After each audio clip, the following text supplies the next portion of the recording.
President Trump ও রাশিয়ার president পুতিনের আলোচনা চলার সময় বিক্ষোভ করেছে আলাস্কার বাসিন্দারা। শুক্রবার বৈঠককে কেন্দ্র করে অ্যাঙ্কারেজের রাস্তায় নামেন বিক্ষোভকারীরা। ইউক্রেনের প্রেসিডেন্ট জেলেনস্কিকে ছাড়া এই বৈঠকের গ্রহণযোগ্যতা নিয়ে তারা সংশয় জানান।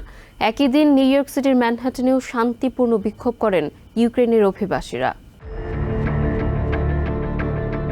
ইউক্রেন যুদ্ধের একটি শান্তিপূর্ণ সমাধানের আশায় আলাস্কার অ্যাঙ্কারেজে রুশ প্রেসিডেন্ট ভ্লাদিমির পুতিনের সাথে ঐতিহাসিক বৈঠকে বসেন প্রেসিডেন্ট ডোনাল্ড ট্রাম্প। দুই নেতার শান্তি আলোচনার সময় শহরের আরেক প্রান্তে বিক্ষোভ করে ইউক্রেনিয়ান আমেরিকানরা। এ সময় কিয়েভে শান্তি প্রতিষ্ঠায় ট্রাম্প ও পুতিন কোনো পক্ষেরই আগ্রহ নেই দাবি করে এক বাসিন্দা বলেন, যুদ্ধ বন্ধের বিনিময়ে বড় ধরনের ছাড় দিতে হতে পারে ইউক্রেনকে।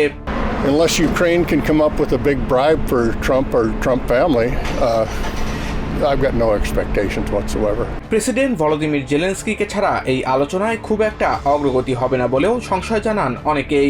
Famous deal maker will try to claim that he made significant progress, but I think it's hard to make any progress at all when you don't invite one of the parties. আলাস্কায় ঘুরতে আসা অনেক পর্যটকও আশঙ্কা করছেন এই বৈঠকটি লোক দেখানো নাটক ছাড়া আর কিছুই নয়। এই আলোচনা থেকে কোনোভাবেই লাভবান হবে না কিয়েভ।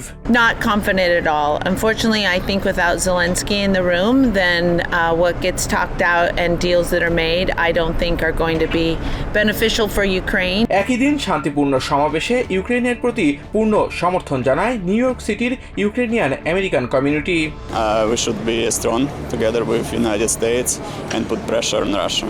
তাদের উদ্বেগের কথা জানাতে ম্যানহাটনের সেন্ট জর্জ ইউক্রেনিয়ান ক্যাথলিক চার্চের বাইরে একটি সমাবেশ করেন তারা।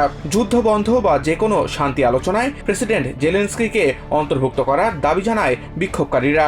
For Ukrainians, it's very unfair that Zelensky is not being part of this because they're deciding about us and we're not there. বৈঠকের আগেই ইউক্রেনের একটি শহরে রাশিয়ার বোমা হামলার কথা উল্লেখ করে আরেক প্রতিবাদকারী বলেন, এ থেকে বোঝা যায় শান্তির জন্য একদমই প্রস্তুত নন Putin.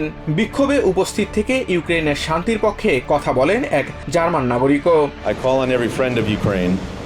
I call on all the people that are supporting Ukraine to stand up, to understand that today, especially today when we have the peace talks, or hopefully peace talks happening with President Trump and Putin.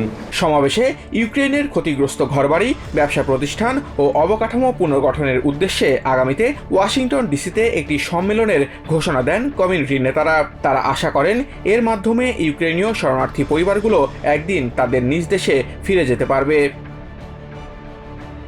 Samiul Bari Shihab, TVN 24 news desk.